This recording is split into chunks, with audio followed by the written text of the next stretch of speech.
আমাদের চ্যানেলে তোমাকে স্বাগতম। আচ্ছা ভাইয়া, আপনার কি গার্লফ্রেন্ড আছে? আরে লেওড়া, আমার গার্লফ্রেন্ড আছে কিনা নাই তুই জেনে কি করবি? না না ভাইয়া, এমনি। আচ্ছা ভাইয়া, কোনো মেয়েকে কখনো কি জড়িয়ে ধরেছেন, তার হাত ধরেছেন কি? আমি এগুলো বালছালের ভিতরে নাই, তাই আমার কোনো গার্লফ্রেন্ডও নাই। ও মা, আপনি গার্লফ্রেন্ড নাই?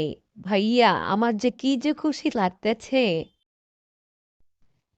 আরে ছেড়ি কয় কি, আমার গার্লফ্রেন্ড নাই তোর এত খুশি লাগবো কে? ধরেন আমি আপনার প্রেমে পড়ে গেলাম, পরে জানতে পারলাম আপনার গার্লফ্রেন্ড আছে, তখন আমি ছ্যাঁকা খেয়ে যাব না? তাই এর জন্য জিজ্ঞাসা করছি। তোর ছেঁকা খাওয়ার মায়ের বাপ, আগে পাট খেতে ল, তারপর তোরে বোঝা মনে।